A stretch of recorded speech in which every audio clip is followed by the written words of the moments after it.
Listen to something fresh.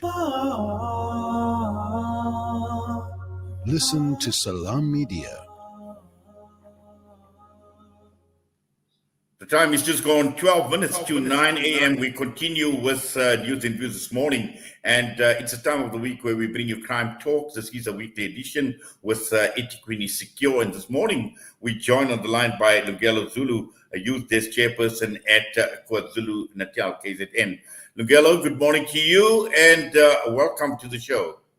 Good morning to you and everybody out there. Right. Lungelo, wonderful that you are able to join us this morning. Now, we know the holiday season is over and just looking at the month of January. And it is of concern because I think, a lot of people are out of pocket, out of money as well. And sometimes we tend to ignore the fact that, a crime obviously can take place at any time of the year, irrespective of what time of the year or what season it is. But just looking at the month of January, and we just want to talk about crime, about guarding against crime. Just your thoughts looking at this month of January and just a general overview on how do you see the crime situation? Okay, I think firstly you've already hit the nail on the head in terms of that this is actually a very problematic time, more so because you'll find a lot of criminals being chances. Obviously, nobody has money anymore. Everybody has spent their money, and then they finally realizing that it's back to school. There's this and there's that. The other thing which is there is that as communities, we tend to put our guard down because we're all on high alert up leading to the festive season. Like, it's going to Christmas, criminals are out there. But in January, we lose our focus and we're not focused on back to school, starting the new year. And then there's just a lapse in terms of general security awareness when they shouldn't be, because this is probably one of the most dangerous times. What you'll also have an understanding of also is that in terms of law enforcement, which was going full force and doing overtime around the December period, when it gets to January, from the middle of January going to Feb and so on, then things tend to normalize, meaning that the operations that we were used to also normalize, which also creates that opportunity for criminals to actually find a gap within the system for them to then go on, whether it's housebreaking, whether it's stealing of phones, whether it's hijackings, all of those things will actually be on the rise around these times because there's just that lapse in terms of security awareness and guarding in terms of what it is we are doing and how we are doing it. Yes, Lungelo, I think what you mentioned is very, very important because when we talk about the criminal element, they always appear to be one step ahead of the rest. Yes. And as you mentioned, sometimes we drop our guard and we don't realize it, but they know. Criminals know exactly, and they are sophisticated in their approach. They know exactly the time of the year. And also, I think at the same time, they thrive on how vulnerable communities are and also lax at a time like this, during this time of the year. I think the other point that we must make mention of is that around the December period, everybody's at home because everybody's generally on leave. So it's in Jan when everybody goes back to work. Now, as you go back to work, obviously your house becomes more vulnerable than it actually was in terms of you being around. So that's also a gap that criminals are well aware of, and that's the gap that they'll definitely be looking at taking. So it's very, very important just to have that understanding that in as much as these people are thugs and criminals, but then they're also very, very sophisticated in terms of their modus operandi. You must also understand that all these guys focus on is criminality, meaning that they study us, they look at us, they know which times we leave homes, they know when we leave in the morning, they know what time we come back, they know whether you have a helper in the house or whether you don't have a helper in the house. They have an understanding of when you come back from work. They have an understanding of all of these things because all that they do literally 100% of their time is look at our lives, look at how we go about our lives, and then try and find gaps where they can then take their chances and engage in their criminal activities. Yes, and also looking at who the targets are, because I think this is absolutely important for us to understand.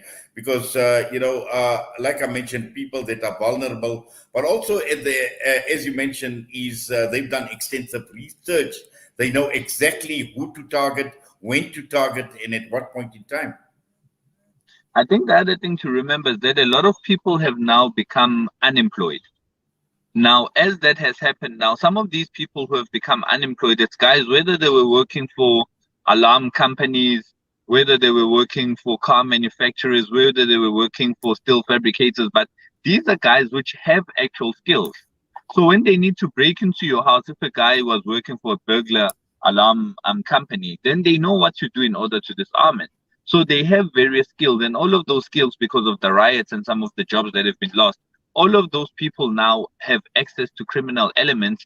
And part of the modus operandi, which was historically utilized, will always be evolving. For example, I think we've seen throughout the country that there are definitely more kidnappings at this point, meaning that criminals are also doing proper assessment of who has money, who is vulnerable, and who they can actually be taking hits on. So it's no longer enough for us to just be thinking that no, crime affects particular parts of society, but it's actually now affecting the different classes. The other thing that they know for a fact is that it's either you're going for a CIT van and you can make 200K, or you do one kidnapping and you're calling for 500K. So we need to understand the evolution of the modus operandi by these criminals, and that they are getting more and more and more sophisticated. If we don't understand that, then we're definitely leaving ourselves vulnerable and open to some of these things that can happen. Yes, just one issue, and while we are talking about kidnapping, and we found that there are a number of children, obviously, that have been kidnapped here in the last few months as well. And looking at, and you are involved with the youth desk at KZN, and it's important for us to understand, looking at our young people, because we know we're going to be sending our children to school, we're going to be sending them to university as well, and these children can become obvious targets for the criminal element as well. That's very true. I think there are basic things as we go back to school. We live in a time of social media, and it's all good and well. But now some of the pictures that we are posting, a person will post a child with a full uniform and then hide the badge. And I'm just thinking at the back of my mind, but we all know where that uniform, which school that uniform belongs to. So you hiding the small badge actually means absolutely nothing. What you've basically just told all of us who follow you on social media and who have an understanding of the sort of lifestyle that you live and sort of your wealth status, you've just told us where your child goes to school. So it's such things that I think sometimes we're not necessarily aware of, that the world in which we live in has seriously changed. We need to be more aware of what it is that we are doing and when we are doing it. And also us as youth, you must also have an understanding of the involvement of youth in crime prevention. Not only that, but then the involvement of youth on two parts. Firstly, in crime prevention, and then in terms of acts of crime itself. Because unfortunately, the unemployment rate is such that those people are vulnerable to modus operandi pioneers who then utilize young people in order to engage in crime. So what you might find as a young people and see as someone harmless, maybe not. Maybe that's the person that is being utilized by criminal pioneers to actually be able to get in, or to be able to be their eyes and ears in order for them to engage in these acts. Yes, I think you mentioned a very, very important point with regard to youth and how they are being manipulated into committing acts of crime, because the statistics in this country speak volumes with regard to youth unemployment and a lack of opportunity. But then again, Lungelo, one needs to obviously highlight this to the powers that be, the government as well, and I'm sure there must be a fair amount of engagement or fair level of engagement with the authorities on this particular issue to address this very problem that you're speaking about. Yes, I'll make you an example. Back in 2018, during the State of the Nation address, the president spoke about the introduction of a youth crime prevention strategy, which would empower young people to be self-sufficient in terms of crime prevention, as well as initiatives which fight crime.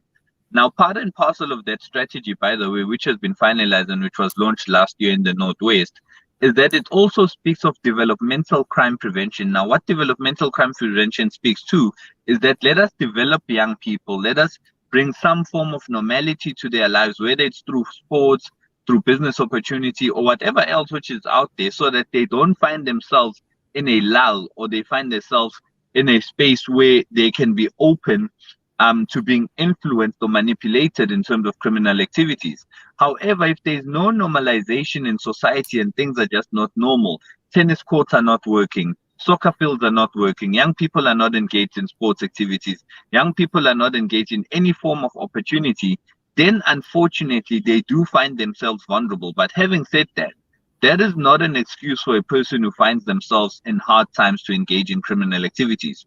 We must never at any point justify or seem to make excuses for individuals who engage in criminal activities just because they're going through a hard time. Everybody goes through a hard time, but not everybody then engages in criminal activities. So whilst we understand the position that young people find themselves in, it must never, ever, ever be utilized as an excuse which seems to justify or explain away why they find themselves engaged in some of these activities. But the implementation of the youth crime prevention strategy, if it's implemented correctly by government, will definitely address a lot of issues around youth criminality, as well as development of youth and opportunities being created so that they find themselves busy, or they find themselves earning a living, or they find themselves being developed in whatever way or form that they necessarily prefer. Well, Lungelo, thank you very much for that and for taking time out talking to us this morning. We wish you all the best, and please take care. Please be safe. Thank you very much. Enjoy your day as well.